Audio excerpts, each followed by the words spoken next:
I buried my millionaire husband alone. My family was partying with loud music and champagne. My daughter-in-law texted me, "Stop being dramatic. This is urgent." She meant my husband's $8 million inheritance. The shrew didn't see this coming. I'm glad to have you here. Follow my story until the end and comment the city you're watching from so I can see how far my story has reached.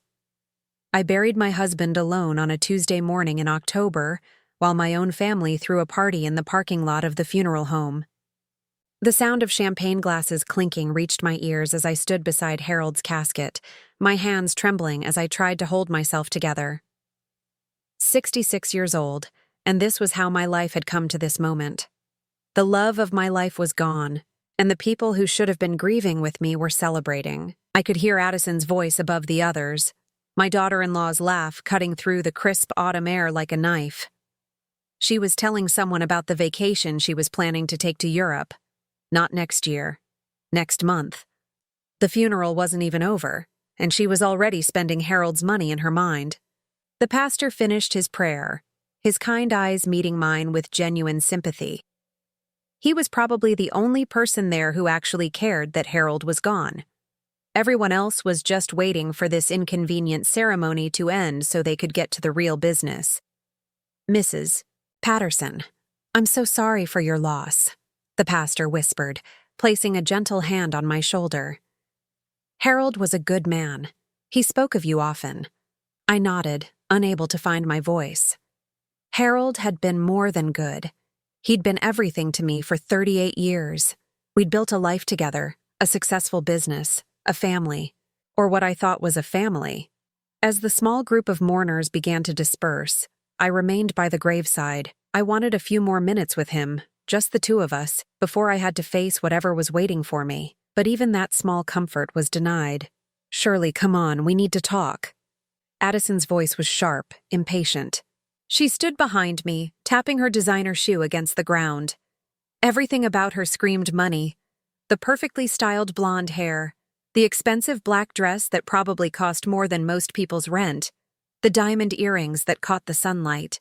I turned slowly, my heart heavy. "Can't this wait? I just buried my husband." She rolled her eyes, actually rolled her eyes at me. "Stop being so dramatic, Shirley. Harold's gone, and now we have urgent matters to discuss. The lawyer is waiting." Dramatic. She called me dramatic for wanting to grieve my husband. I felt something cold settle in my chest, a numbness that had nothing to do with the October weather. My son Michael stood beside her, looking uncomfortable but saying nothing. He wouldn't meet my eyes. Behind them, I could see the rest of the family, my younger son David, his wife Sarah, even my grandchildren who were old enough to understand what was happening. They all looked eager, excited even. "What's so urgent that it can't wait until tomorrow?" I asked, though I already knew the answer. Addison's smile was all teeth, no warmth. "The $8 million, Shirley. We need to discuss how Harold's estate will be divided. The sooner we sort this out, the better for everyone." $8 million. That's all they saw when they looked at Harold's casket. Not the man who'd worked 18-hour days to build his construction company from nothing.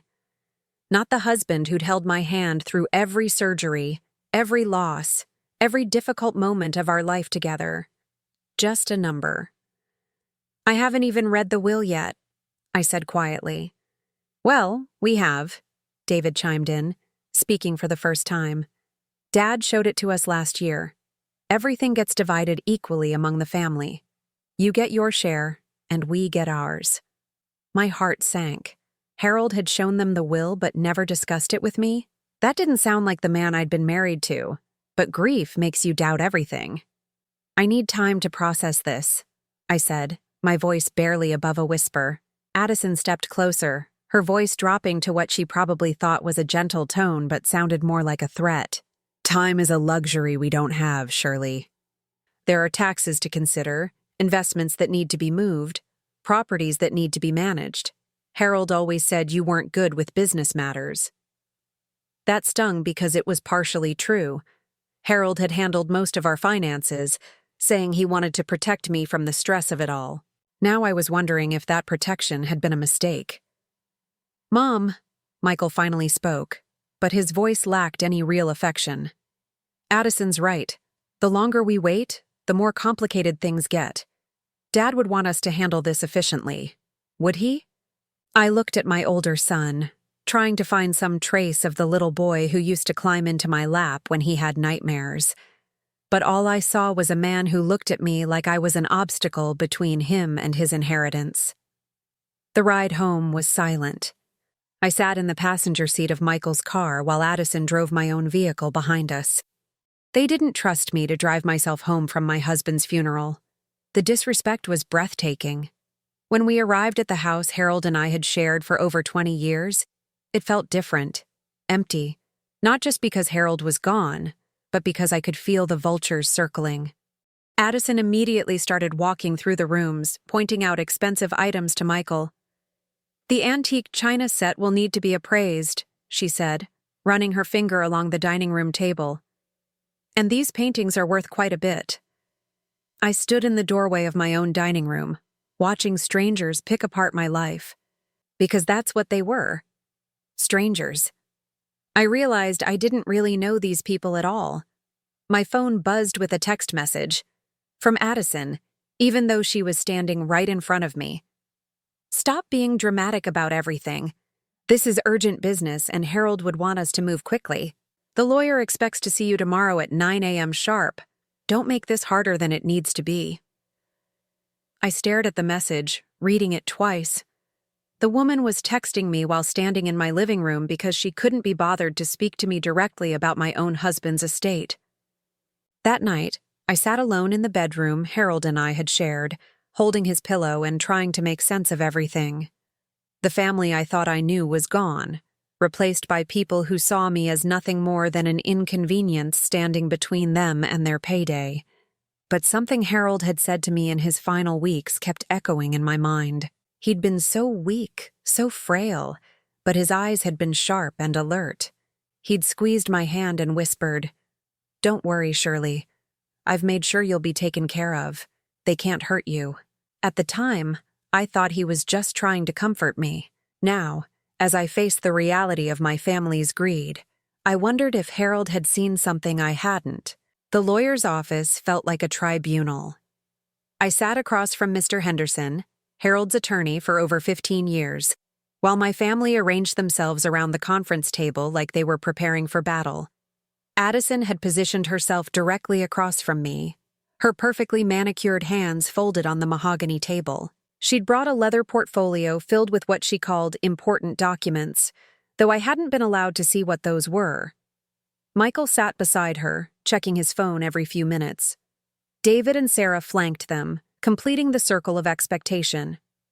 Mr. Henderson cleared his throat, his weathered face showing the strain of dealing with difficult families. "Mrs. Patterson, I know this is a difficult time, but there are some procedural matters we need to address regarding Harold's estate." "Of course," I said quietly, my hands clasped tightly in my lap. "Now, the will that your family is referring to was indeed drafted last year," he continued, glancing briefly at Addison. "However, there have been some developments." Addison leaned forward eagerly. "What kind of developments?" "Harold told us the estate would be divided equally. 4.5 million for Shirley, and the rest split among the children and grandchildren." I noticed she'd done the math down to the exact dollar. 4.5 million for me, 3.5 million for them. In her mind, I was already getting too much. Mr. Henderson looked uncomfortable. "Well, that's what we need to discuss." Harold made some changes to his estate planning in his final weeks. "What kind of changes?" Michael asked, his voice sharp. "I'm not at liberty to discuss all the details until the formal reading, which is scheduled for next week, but I can tell you that Harold was very specific about his wishes." Addison's smile faltered. "Specific how?" "I think it's best if we wait for the formal reading," Mr. Henderson said diplomatically. The tension in the room was thick enough to cut. I could feel their frustration radiating across the table. This wasn't going according to their plan. After we left the lawyer's office, the family followed me home like a pack of wolves. What happened next made me realize just how deep their greed ran. Addison immediately pulled out her phone and started making calls. I could hear her talking to someone about complications and delays, and how they needed to handle the situation quickly. Meanwhile, Michael and David began walking through the house again, this time with a notebook, writing down everything they saw. When I asked what they were doing, David looked at me like I was stupid. "We're cataloging assets, Mom. Someone needs to keep track of everything until the estate is settled." "This is my home," I said, my voice shaking. "Harold and I built this life together." "And now Harold's gone," Addison said, not even looking up from her phone. "We need to be practical about what happens next." That evening, they didn't leave. Addison announced that she and Michael would be staying to help me through this difficult transition. They moved into the guest room without asking, making themselves at home like they owned the place. I retreated to my bedroom, but even there I couldn't find peace. I could hear them talking downstairs, their voices carrying up through the vents. "She's being unreasonable about this," Addison was saying. "Harold always said she got too emotional about money matters. Maybe we should consider other options," Michael replied. "I mean, if she's not capable of handling this kind of responsibility, what are you suggesting?" That was David's voice. "I'm just saying that grief can affect people's judgment. Maybe she needs someone to help her make these important decisions." I felt my blood run cold. They were discussing having me declared incompetent, taking away my right to make decisions about my own life, my own money, my own future. The next morning, Addison was waiting for me in the kitchen with coffee and what she called a reasonable proposal. "Shirley, we've been thinking," she said, her voice dripping with false sweetness. "This whole estate situation is going to be very complicated. Taxes, investments, legal matters. Harold always protected you from these stresses, and we want to continue that protection." I poured myself coffee with hands that trembled slightly. "What are you proposing?" "We handle everything. Michael has his MBA, David understands business, and I have experience with estate planning. You keep the house, of course, and a comfortable allowance for your needs. We manage the rest." "An allowance?" I repeated. "Well, yes. Harold always said you were better at spending money than managing it." She laughed like it was a fond memory instead of an insult. I thought about the woman Harold had fallen in love with 38 years ago. I'd been 28, working as an office manager for a small company, handling budgets and payroll and keeping everything running smoothly. I wasn't some helpless creature who needed protection from financial decisions. "I want to wait for the will reading," I said firmly. Addison's smile tightened. "Of course. But Shirley, I hope you'll consider what's really best for everyone. Harold wouldn't want his death to cause problems for the family." That afternoon, while Addison and Michael were out running what they called estate errands, I found myself alone in Harold's study. I'd avoided this room since his death, but something drew me there. His desk was exactly as he'd left it, his coffee mug still stained from his last cup. His reading glasses folded neatly beside a stack of business magazines. And there, tucked under his desk blotter, I found something that made my heart stop. A business card for a different lawyer, someone I'd never heard of. On the back, in Harold's handwriting, were the words, "For Shirley only. Tell no one." I stared at that card for a long time, my mind racing. Why would Harold need a second lawyer? Why the secrecy? And why leave this where only I would find it? When Addison and Michael returned that evening, they were in high spirits. They'd apparently spent the day meeting with financial advisors and real estate agents, making plans for money they didn't even have yet. "We found the most wonderful investment opportunities," Addison gushed over dinner. "There's a development project that could triple our returns in just 2 years." Our returns. She was already spending Harold's money, already assuming it was hers to invest. "And we looked at some properties," Michael added. "This house is beautiful, Mom, but it's really too big for just you. We found some lovely condominiums that would be much more manageable." They wanted to sell my home. The place where Harold and I had been happy, where we'd raised our children, where every room held memories of our life together. To them, it was just another asset to be liquidated. That night, after they'd gone to bed, I sat in Harold's study holding that business card. Whatever he'd been planning, whatever he'd seen that I missed, he'd left me a clue. The card was for a lawyer named Rebecca Morrison. Her office was across town, far from Mr. Henderson's firm. I turned the card over again, reading Harold's message. For Shirley only. Tell no one. I had a choice to make. I could go along with my family's plans, let them manage everything, live quietly on whatever allowance they deemed appropriate, or I could find out what Harold had really wanted, what he'd been trying to protect me from. As I sat there in the darkness, listening to the sounds of Addison and Michael moving around upstairs in what they clearly considered their temporary home, I made my decision. Tomorrow, I would call Rebecca Morrison. Whatever Harold had set in motion, whatever protection he'd tried to give me, I was going to find out what it was. Because something told me that the real battle was just beginning. I waited until Addison and Michael left for what they called their estate planning meeting before I made the call. My hands shook as I dialed the number on Rebecca Morrison's business card, and I nearly hung up twice before she answered. Morrison Law Office, this is Rebecca. My name is Shirley Patterson, I said quietly, glancing toward the window to make sure they weren't coming back. I found your card in my late husband's desk. Harold Patterson. There was a pause. Then her voice became gentle but urgent. Mrs. Patterson, I've been expecting your call. Can you come to my office today?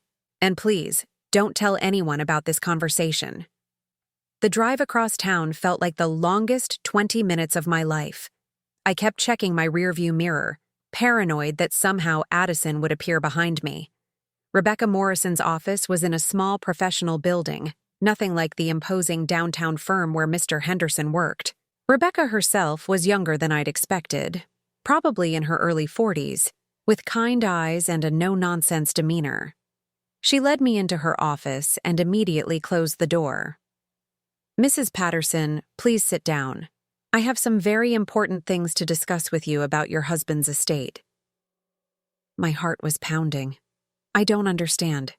Harold's will is being read next week by Mr. Henderson. Why would he need another lawyer? Rebecca opened a file cabinet and pulled out a thick folder marked Patterson Confidential.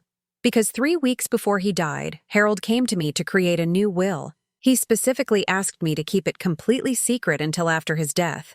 I felt the room spinning slightly. A new will? But the family said Harold showed them his will last year. He did. That will is real, but it's no longer valid. Rebecca opened the folder and pulled out a document. This is Harold's final will and testament, dated just 18 days before he passed away. It supersedes all previous versions. I stared at the papers in her hands, afraid to hope, afraid to believe. Why would he do this in secret? Rebecca's expression grew serious. Harold told me he'd been watching his family's behavior during his illness. He said he was horrified by what he saw. They weren't visiting to spend time with him. They were calculating their inheritance. He overheard conversations about spending his money before he was even gone. My chest tightened. I remembered Harold's final weeks, how exhausted he'd been, but how alert his eyes remained, how he'd watched everyone who came to visit. I'd thought he was just studying faces, trying to memorize them, but he'd been evaluating character. What does the new will say? I whispered. Rebecca handed me the document. Perhaps you should read it yourself. My hands trembled as I took the papers. The legal language was complex, but certain phrases jumped out at me immediately. I had to read them twice to believe what I was seeing. To my beloved wife Shirley, who has stood by me through every challenge and loved me unconditionally, I leave the entirety of my estate, including all properties, investments, and liquid assets, totaling approximately $8 million. I looked up at Rebecca, speechless. Keep reading, she said gently. To my sons, Michael and David, and to my daughter-in-law, Addison, who have shown during my final illness that they value my money more than my life, I leave the sum of $1,000 each, with the hope that they will learn the difference between love and greed. The papers fell from my hands. $8 million. Harold had left me everything. Everything. But there's more, Rebecca said, retrieving the papers. Harold also left you a letter. He insisted I give it to you personally when we met. She handed me an envelope with my name written in Harold's familiar handwriting. I opened it with shaking fingers. "My dearest Shirley," the letter began. "If you're reading this, then you've found your way to Rebecca, and I'm no longer there to protect you myself. I need you to know that the decision to change my will was not made lightly or in anger, but from a place of profound sadness about what our family has become. During my final weeks, I watched our children and Addison carefully. I listened to their conversations when they thought I was sleeping. I heard them discussing how they would divide my money, what they would buy, where they would travel. Not once did I hear them express genuine sadness about losing me as a father or husband. Addison went so far as to tell Michael that they should encourage you to move into a smaller place so they could sell the house quickly. David suggested that you might not be mentally capable of handling large sums of money, and that they should manage everything for you. Shirley, you are the strongest, most capable woman I've ever known. You managed our household finances for years before I took over, and you did it brilliantly. You raised our children with love and patience, even when they disappointed us. You deserve so much more than they were planning to give you. I've left you everything because you're the only one who loved me for who I was, not for what I could provide. Use this money to live the life you deserve. Travel to all those places we talked about visiting. Buy yourself beautiful things. Most importantly, don't let them manipulate you into feeling guilty about my decision. I love you always, Harold." By the time I finished reading, tears were streaming down my face. Rebecca handed me a box of tissues and waited patiently while I composed myself. "Harold was very specific about the timing," she said finally. "He wanted you to have a few days to process this information before the family finds out. He also included instructions about how to handle their reaction." "What kind of instructions?" Rebecca pulled out another document. "He anticipated that they would contest the will, claim undue influence, or try to have you declared mentally incompetent. So he took steps to protect you." She showed me a medical evaluation dated 2 weeks before Harold's death. He had himself examined by a geriatric psychiatrist to establish that he was of sound mind when he made these changes. He also had our meetings videotaped, showing clearly that he was making these decisions freely and without any pressure from you. I looked at the evaluation. Dr. Sarah Chen had conducted extensive cognitive tests and declared Harold mentally sharp and fully capable of making complex decisions about his estate. "There's also this," Rebecca said, handing me a small recording device. "Harold asked me to give this to you. He said it would help you understand why he felt he had to take such drastic action." I held the device, almost afraid to press play. "Go ahead," Rebecca encouraged. "Harold wanted you to hear this." I pressed the button, and Harold's voice filled the room, weak but determined. "Shirley, if you're hearing this, then Rebecca has done as I asked. I need you to know that changing my will was the hardest decision I've ever made, because it means accepting that our children have become people we didn't raise them to be. But I couldn't let them treat you the way they've been treating you. I've watched Addison roll her eyes when you speak. I've seen Michael brush off your opinions like you're a child. I've heard David talking about you like you're a burden they'll have to manage. You deserve better than that. You deserve to be treated with the respect and love you've earned through 38 years of being the most wonderful wife and mother anyone could ask for. Don't let them make you feel guilty about this decision. It was mine to make, and I made it with a clear mind and a heavy heart. Live well, my darling. Be happy. And remember that everything I'm giving you, you already earned just by being you." When the recording ended, the office was quiet except for the sound of my crying. But these weren't tears of sadness anymore. They were tears of relief, of gratitude, of overwhelming love for a man who had protected me even from beyond the grave. "When will they find out?" I asked finally. "The official will reading is scheduled for Monday morning at Henderson's office. I'll be there to present the new will and explain its validity. Are you prepared for their reaction?" I thought about Addison's texts, Michael's dismissive attitude, David's assumption that I couldn't handle my own affairs. I thought about them cataloging my possessions like auctioneers, planning to sell my home, Discussing my mental capacity, yes, I said, surprised by the strength in my own voice. I'm ready, Rebecca smiled. Harold said you would be. He also left instructions for me to help you with anything you need. Changing locks, updating bank accounts, finding security if necessary. He thought of everything. As I drove home, Harold's letter tucked safely in my purse, I felt something I hadn't experienced in weeks. Hope. For the first time since Harold's death, I wasn't afraid of what was coming. I had one more weekend to prepare myself for the moment when my family would learn that their plans had been built on a foundation of sand. Monday morning arrived gray and drizzling, matching the mood in Mr. Henderson's conference room. The family had assembled like shareholders at a board meeting, each of them dressed in their finest clothes, barely containing their excitement about finally getting their hands on Harold's money. Addison sat across from me wearing a black designer suit that probably cost more than most people made in a month. She'd had her hair done specially for the occasion and kept checking her diamond watch.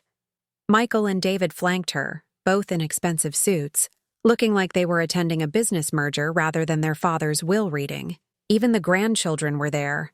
My grandson Tyler, 22 and already showing signs of the family's entitlement, and my granddaughter Emma, 19 and more interested in her phone than the proceedings. They'd been promised college money and new cars from Grandpa's inheritance. Mr. Henderson looked uncomfortable as he shuffled through his papers. I noticed he kept glancing toward the door, as if he was waiting for someone. Before we begin, he said carefully, I need to inform everyone that there has been a development regarding Harold's estate. Addison leaned forward eagerly. What kind of development? Has the value increased? Not exactly. Mr. Henderson cleared his throat. It appears that Harold created a more recent will that supersedes the document we were planning to read today. The temperature in the room seemed to drop 10 degrees. Michael spoke first, his voice sharp. What do you mean, more recent? Dad showed us his will last year. Everything was settled. I'm afraid estate planning can be fluid. People do sometimes make changes, especially as they face end-of-life circumstances. David slammed his hand on the table. This is ridiculous. Dad was barely conscious his last few weeks. Someone obviously took advantage of him. They all turned to look at me. The accusation hung in the air like smoke. I had nothing to do with any changes, I said quietly, though my heart was racing. Addison's eyes narrowed. Of course you'd say that. You've been alone with him for months while he was sick. Who knows what kind of pressure you put on him? At that moment, the conference room door opened and Rebecca Morrison walked in, carrying her own briefcase. The family looked confused. They'd never seen her before. Good morning, Rebecca said professionally. I'm Rebecca Morrison, and I represent the Patterson estate regarding Harold's final will and testament. Mr. Henderson looked relieved to have backup. Ms. Morrison has brought the most recent version of Harold's will, dated 3 weeks before his death. This is insane, Michael said, standing up. We don't recognize any other lawyer. Henderson has been Dad's attorney for 15 years. Rebecca remained calm. Mr. Patterson was certainly free to seek additional legal counsel, which he did. I have all the proper documentation here, including medical evaluations confirming his mental competency at the time of signing. She placed a thick folder on the table and opened it with deliberate precision. Before I read the will, I want everyone to understand that Harold Patterson was of completely sound mind when he made these decisions. He was evaluated by Dr. Sarah Chen, a board-certified geriatric psychiatrist, just 5 days before signing this document. Addison's face was turning red. I don't care what some quack doctor says. Harold was dying. People don't think clearly when they're dying. On the contrary, Rebecca replied smoothly, people often think more clearly about what truly matters when they're facing mortality. Harold certainly did. She picked up the will and began to read in a clear, professional voice. I, Harold William Patterson, being of sound mind and body, do hereby revoke all previous wills and testaments and declare this to be my final will. The legal language went on for several paragraphs, but I could see the family getting increasingly impatient. Tyler was actually texting someone, probably already making plans for his inheritance money. Then Rebecca reached the crucial section. To my beloved wife, Shirley Patterson, who has been my faithful companion for 38 years and who has shown me unconditional love through health and sickness, I leave the entirety of my estate, including all real property, investment accounts, business interests, and personal possessions, totaling approximately $8 million. The silence that followed was deafening. I could hear the rain against the windows, the hum of the air conditioning, the sound of Emma dropping her phone. "What?" Addison whispered. Rebecca continued reading, her voice steady and clear. To my son Michael Patterson, to my son David Patterson, and to my daughter-in-law Addison Patterson, I leave the sum of $1,000 each. This modest bequest reflects my disappointment in their behavior during my final illness, when they showed more interest in my financial assets than in my well-being. Michael shot to his feet, his face purple with rage. This is fraud. This is elder abuse. She manipulated him. The will isn't finished, Rebecca said calmly. There's more. She continued reading. I am making this decision with full awareness of its implications. During my final weeks, I observed my family's true priorities. I heard conversations about how quickly my assets could be liquidated, how my wife could be managed to ensure smooth financial transitions, and how my death would solve their various money problems. These conversations broke my heart and opened my eyes.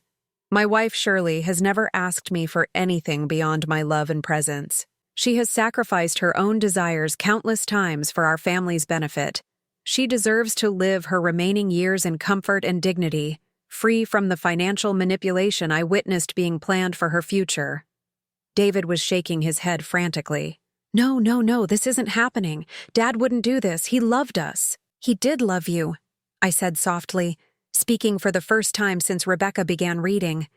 That's why this hurt him so much. Addison turned on me with venom in her eyes. You conniving witch.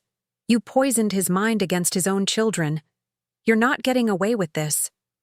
Rebecca reached into her briefcase and pulled out a small video camera.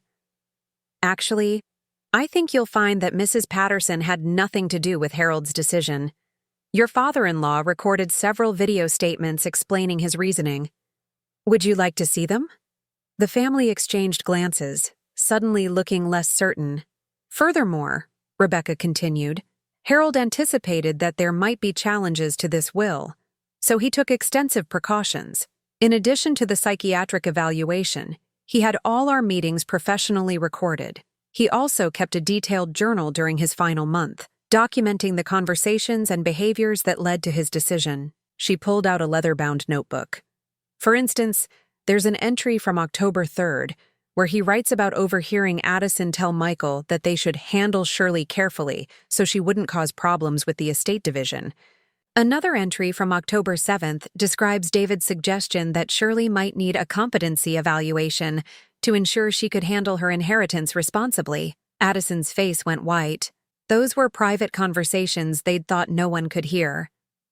There's also an entry about the family's discussion of selling the family home quickly to maximize liquid assets, and another about plans to set up trust funds that would essentially put Shirley on an allowance from her own inheritance. The room was deadly quiet. Every damning conversation, every greedy plan, every dismissive comment about my capabilities had been recorded by my dying husband. Tyler finally looked up from his phone, reality sinking in. Wait, so we're not getting anything? What about my college money? What about the car you promised me? What? You're getting exactly what your grandfather thought you deserved, Rebecca said matter-of-factly. $1,000 each. Emma started crying, not from grief, but from disappointment about the shopping spree she'd been planning.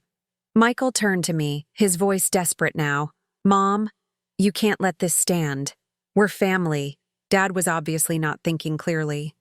You know he wanted to take care of all of us. He did take care of the person he felt deserved it, I replied, my voice stronger than I felt. He took care of me. Addison stood up abruptly, her chair scraping against the floor. This isn't over. We'll contest this will. We'll prove you manipulated a dying man. We'll drag this through court for years if we have to. Rebecca smiled coldly. Actually, You won't. Harold included a no-contest clause in the will. Anyone who challenges it forfeits even their $1,000 bequest.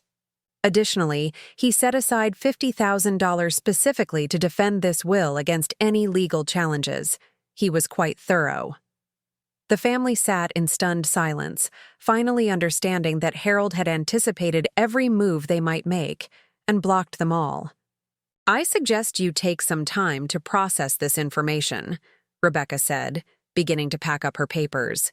"Mrs. Patterson, perhaps we should discuss the practical aspects of managing your inheritance." As we prepared to leave, Addison made one last desperate attempt. "Shirley, please. Think about what Harold would really want.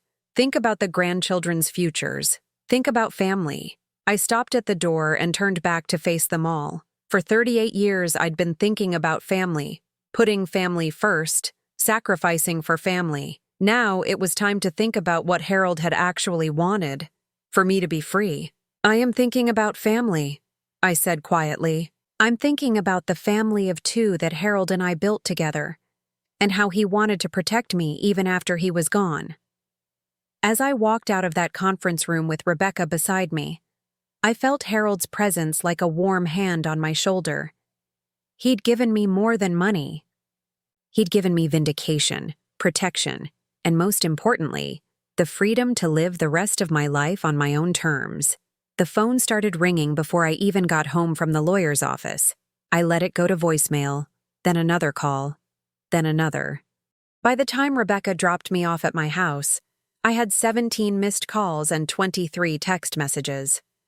I sat in my living room, the same room where just days ago my family had been cataloging my possessions like they already owned them, and listened to the voicemails. The progression was fascinating in its predictability. The first few were from Michael, his voice trying to sound reasonable. "Mom, we need to talk about this misunderstanding. Obviously, Dad wasn't thinking clearly. We can work this out as a family." Then David, "This is insane, Mom. You know Dad wanted to take care of all of us. Don't let some lawyer manipulate you into thinking otherwise." But as the day wore on, the messages became more desperate, more angry, more revealing of who they really were. Addison's voice was shrill with barely controlled fury. "You selfish witch. After everything this family has done for you, this is how you repay us? Harold would be ashamed of what you've become." The irony wasn't lost on me. Harold had literally recorded his thoughts about their behavior, and somehow I was the problem. The text messages were even worse. Michael wrote, "You're destroying this family over money. Is that really what you want your legacy to be?" Sarah, David's wife, chimed in. "The children are asking why Grandma is being so mean to the family. How do I explain that their inheritance is gone because of your greed?" Tyler, my own grandson, sent, "Thanks for ruining my college plans, Grandma. Hope the money was worth losing your family." But it was Emma's message that cut the deepest. "I thought you loved us. I guess money matters more to you than your own grandchildren." I set the phone down and walked to Harold's study. Everything was exactly as he'd left it, and I found comfort in the familiar smell of his cologne and the sight of his reading glasses on the desk. I opened the drawer where I'd found Rebecca's business card and pulled out the journal Harold had mentioned. It was a small leather notebook, filled with his careful handwriting. As I read through the entries from his final weeks, my heart broke all over again. Not for the loss of my family's love, because I was beginning to understand I'd never really had it, but for Harold's pain in discovering their true nature. October 1st, one entry read, "Addison spent 40 minutes on the phone today, discussing vacation plans for after. She was standing right outside my bedroom door. She didn't even lower her voice. She's already booked a cruise to Europe for next month." October 5th, Michael brought a real estate agent's card today. Said he was just getting prepared for when the house would need to be sold. He asked if I thought Shirley would be reasonable about moving somewhere smaller. The agent was waiting in the car. October 12th. Overheard David and Sarah arguing about whether to put the kids in private school immediately after the inheritance comes through, or to wait until next year. They were sitting at my kitchen table, eating food Shirley had prepared for them, making plans with money I haven't even left them yet. but the entry that destroyed me was from just 5 days before he died. October 21st. I told Shirley today that my chest was hurting more than usual. She dropped everything, called the doctor, held my hand while we waited for him to call back. When Addison heard about the chest pains, she asked if I'd updated my emergency contact information lately and whether Shirley had access to all the important account numbers. She didn't ask if I was okay. She didn't ask if I was scared. She wanted to know about the accounts. I closed the journal and sat in Harold's chair, finally understanding the depth of his heartbreak. He hadn't just been leaving me money, he'd been leaving me evidence that I wasn't crazy, that I hadn't imagined the coldness and calculation I'd been feeling from our family. The doorbell rang, interrupting my thoughts. Through the window, I could see Michael's car in the driveway. My heart began to race, but I steeled myself and opened the door. They were all there: Michael, Addison, David, Sarah, even the grandchildren. They looked like a delegation, standing on my porch with serious expressions. "We need to talk," Michael said without preamble. I let them in, watching as they filed into my living room like they were entering a courtroom. Addison had clearly been crying, though whether from grief or frustration, I couldn't tell. The grandchildren looked uncomfortable, like they'd been dragged into an adult situation they didn't understand. "Mom," Michael began, his voice carefully controlled. "We've been talking, and we think there's been a terrible mistake." "What kind of mistake?" I asked, settling into Harold's favorite chair. "Dad wasn't himself these last few weeks," David said. "The pain medication, the stress of being sick, it obviously affected his judgment." Addison leaned forward, her eyes red-rimmed but intense. "Shirley, you know Harold loved his children. You know he wanted to provide for his grandchildren's futures. This will doesn't reflect the man we knew." "Actually," I said quietly, "I think it reflects exactly the man you knew. You just didn't know him as well as you thought you did." Sarah spoke up, her voice thick with emotion. "The children are devastated. Tyler was counting on that college money. Emma had dreams of studying abroad. How can you look at them and tell them their grandfather didn't love them enough to provide for their futures?" I looked at my grandchildren, seeing them clearly for perhaps the first time. Tyler was texting, not even paying attention to the conversation about his supposedly devastated future. Emma was scrolling through social media, occasionally sighing dramatically for effect. "Harold left detailed instructions about college funds," I said. "Did you know that? He set aside money specifically for their education, in accounts that you couldn't touch. The money is still there, waiting for them when they're ready for college." The room went silent. This was clearly news to them. "But," I continued, "the accounts have conditions. The children have to maintain good grades, stay out of trouble, and show respect for their family members, including me." Tyler finally looked up from his phone. "What kind of conditions?" "The kind that require you to earn what you're given, instead of just expecting it to be handed to you." Addison's facade finally cracked. "This is ridiculous. You're talking about a 22-year-old like he's a child." "I'm talking about a 22-year-old who just sent me a text calling me selfish for ruining his college plans when his college fund has been sitting untouched in an account for 4 years. Tyler graduated college last year, with honors on scholarship. The money Harold saved for his education was never needed." Everyone turned to look at Tyler, who had the grace to look embarrassed. "I thought maybe I could use it for graduate school," he mumbled. "And Emma," I continued, "Harold set aside $15,000 for your study abroad program. The same program you decided not to do because you didn't want to miss a semester of sorority parties." Emma's mouth fell open. "How did you know about that?" "Because Harold told me everything. He was proud when you got accepted to the program and disappointed when you changed your mind. The money is still there if you decide you want to experience the world instead of just Instagram posts about it." The family exchanged glances, realizing that their narrative of a grandfather who didn't provide for his grandchildren was falling apart. Michael tried a different approach. "Okay, so Dad made provisions for the kids. That's good. But Mom, you have to understand. We're not talking about wanting luxuries. David's business is struggling. I've got a mortgage and 2 car payments.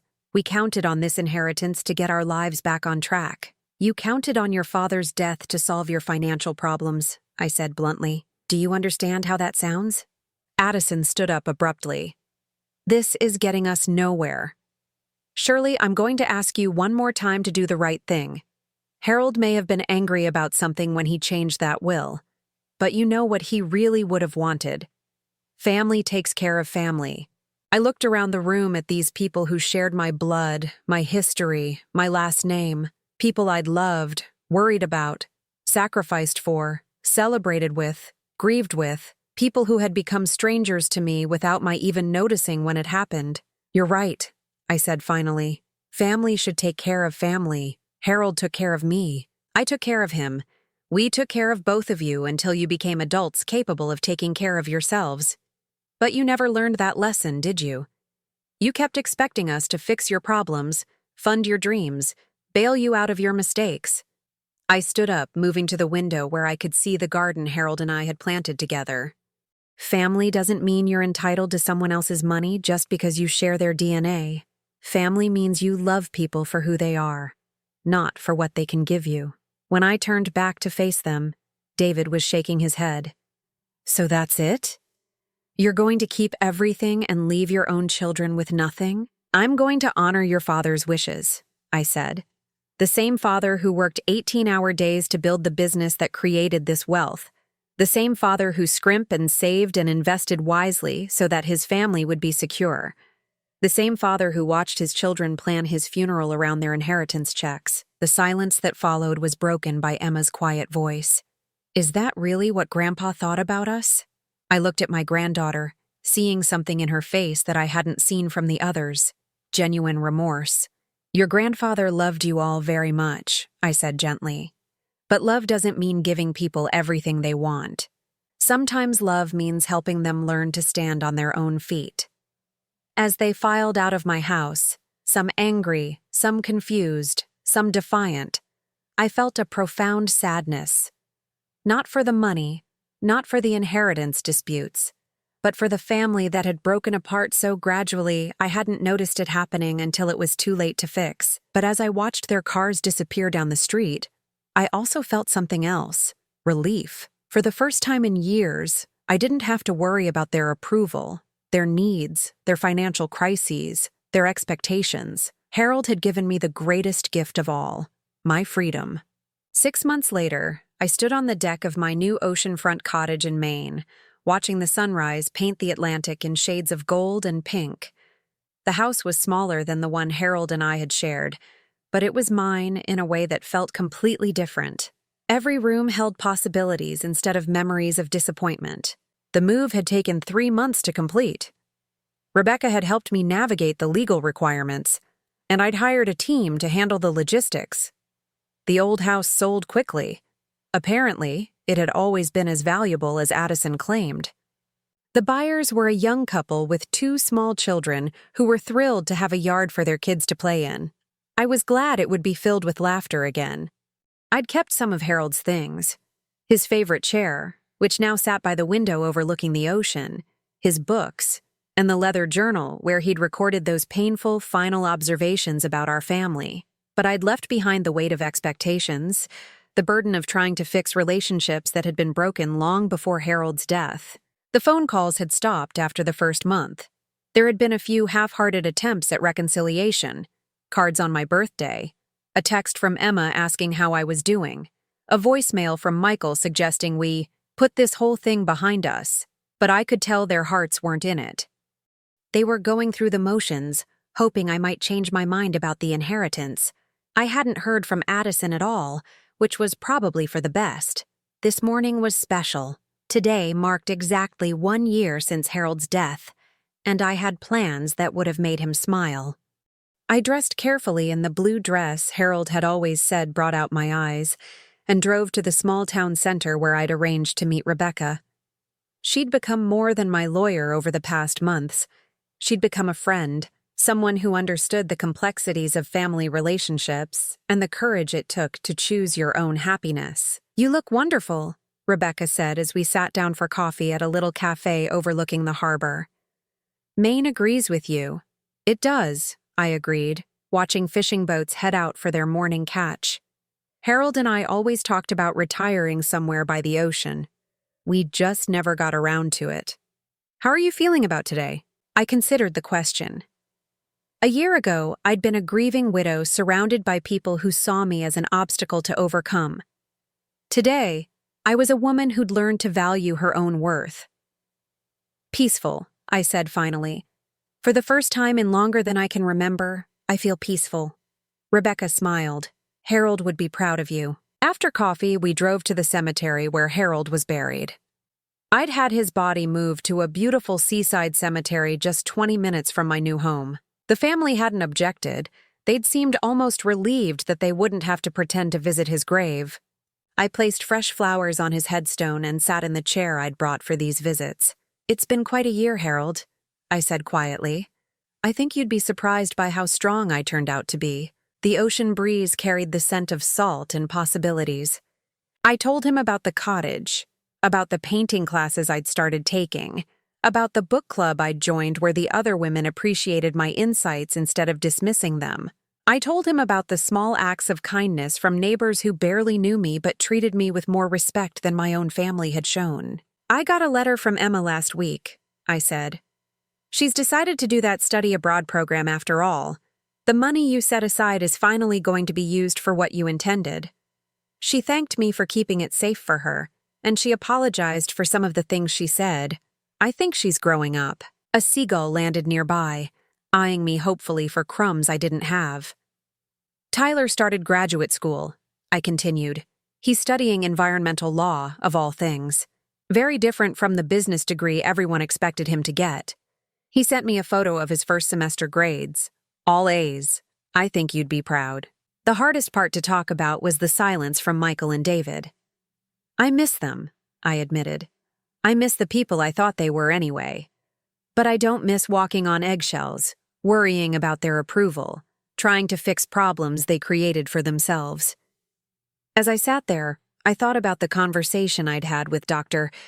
Chen, the psychiatrist who'd evaluated Harold.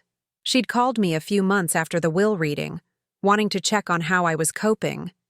Your husband was very concerned about your emotional well-being, she'd told me.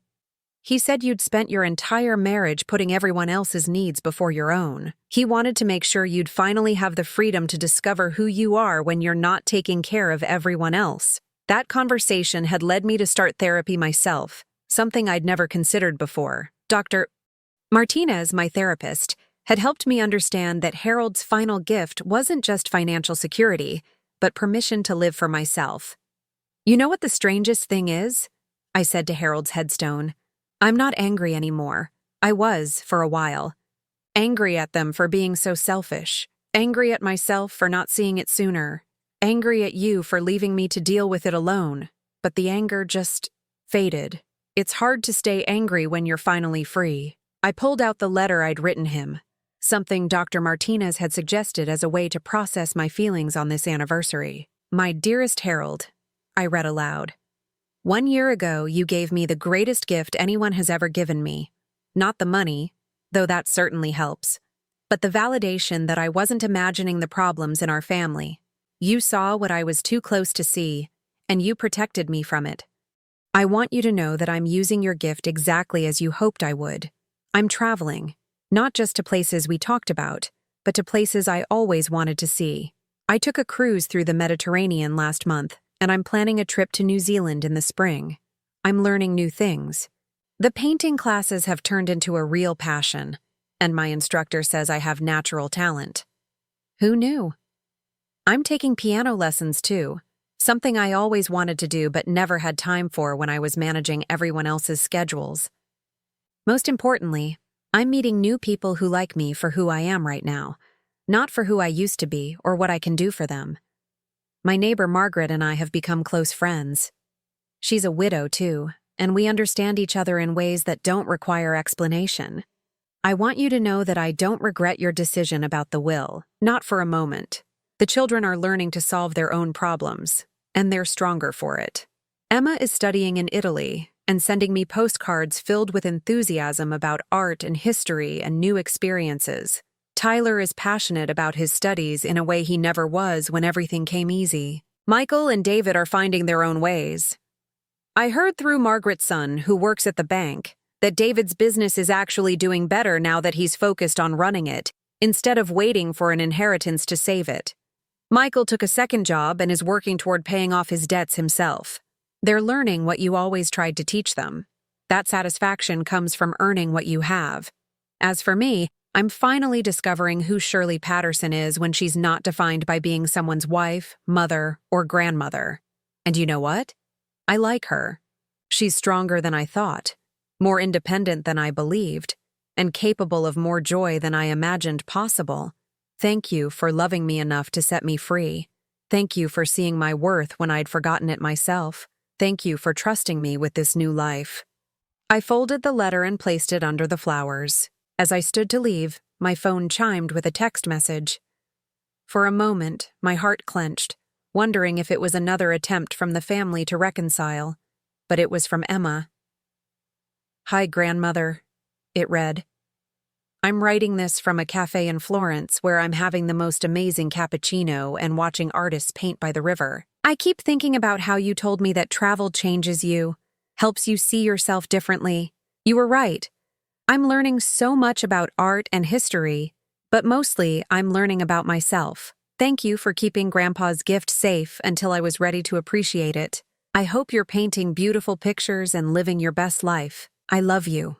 I smiled, wiping away a tear that was more joy than sadness.